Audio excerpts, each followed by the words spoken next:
Hello everyone. Today we'll talk about how to fix or how to solve your messenger bubbles. Do you know how to fix or how to solve messenger bubbles problem?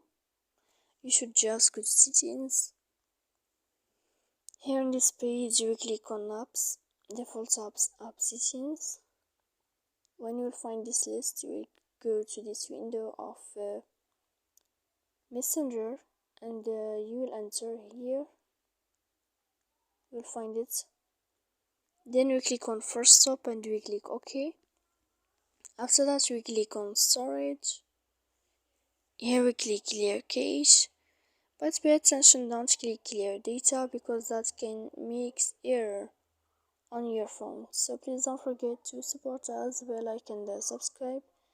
See you next time in another video, and thank you for your attention.